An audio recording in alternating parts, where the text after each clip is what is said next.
Retail therapy made our houses homier, not to mention our spirits brighter.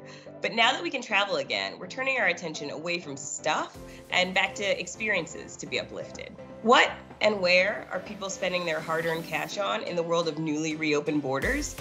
I'm Janine Lee St. John, the editor-in-chief of Travel and Leisure Southeast Asia, and that's what I'm here to ask my two guests today. Mei Song is the Global Brand and Product Transformation Director of Plaza Premium Group.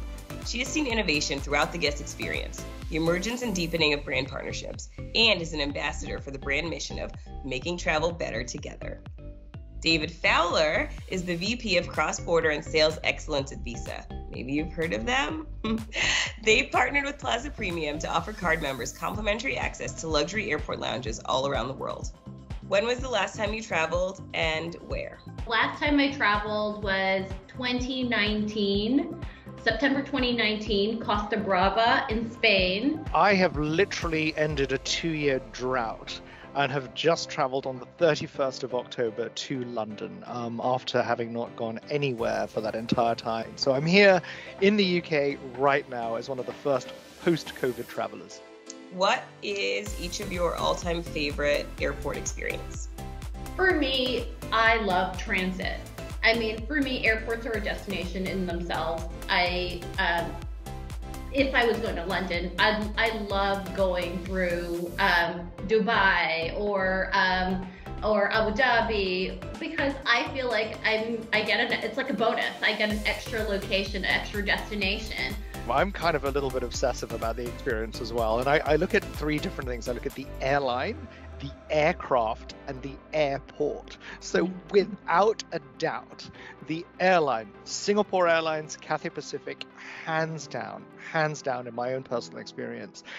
Aircraft, A380 or Dreamliner. I mean, that's how crazy and sort of obsessive I become about it.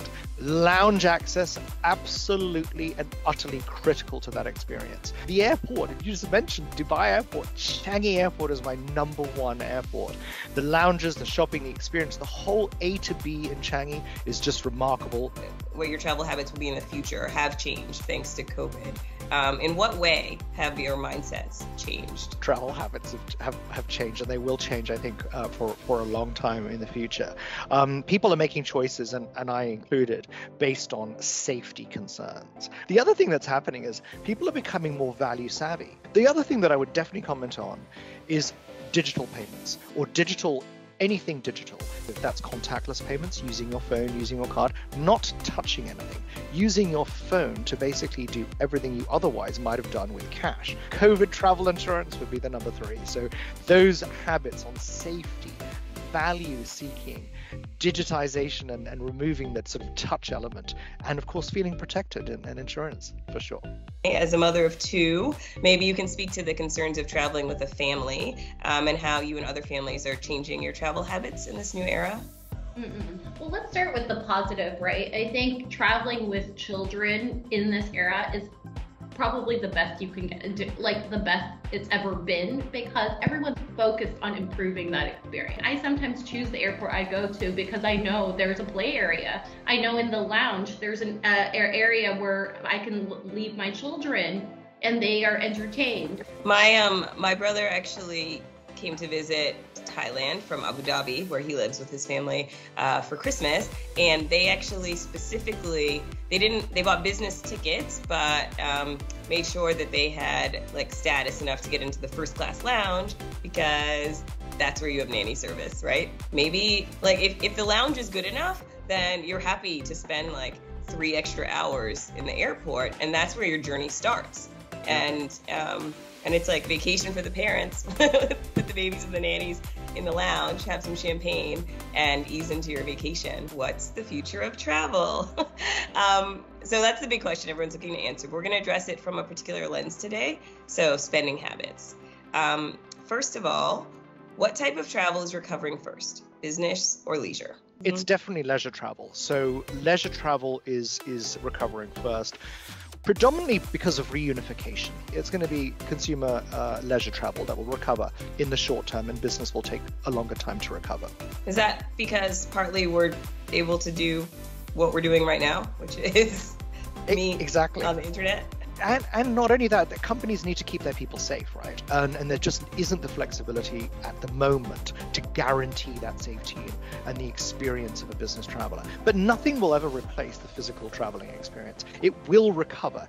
What can you tell us about what travelers are spending most on these days? Spend habits are slightly different. Actually, at the top of the list is still air tickets, accommodation, shopping, and dining. Without a doubt, pre-COVID, post-COVID, it's tickets, accommodation, shopping, and dining. However, the way people are paying is very, very different. So contactless payments, the ability to not touch anything, in-app payments, so buying your hotel or your lounge access or whatever it is for that matter in the app on your phone. And finally, the last thing I'd say is gaming. People are gaming more than ever before because they've got used to it in lockdowns. That is really interesting. What's the most interesting uptick you're seeing in spending by travelers in any category? Groceries are the most exciting thing.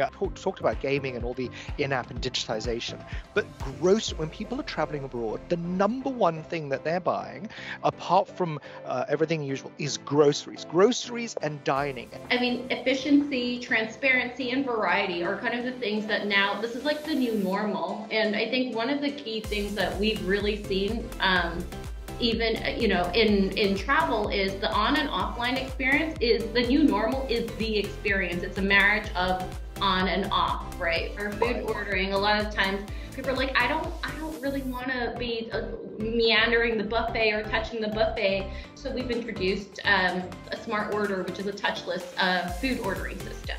So in the lounges, we've started working with the brands and saying, hey, why don't we help you sell your product online and we'll send it to your location.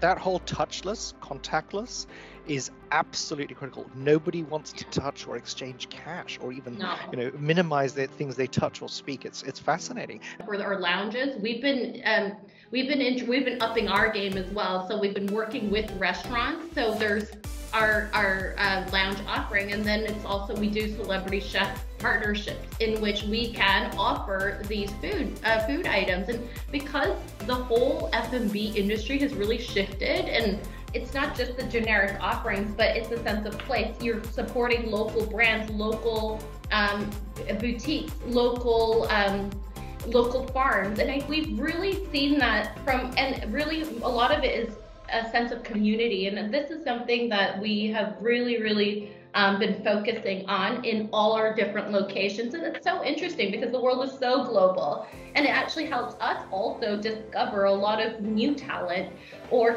people who probably aren't usually in the airport environment or running in the city, but how do we marry that whole experience together?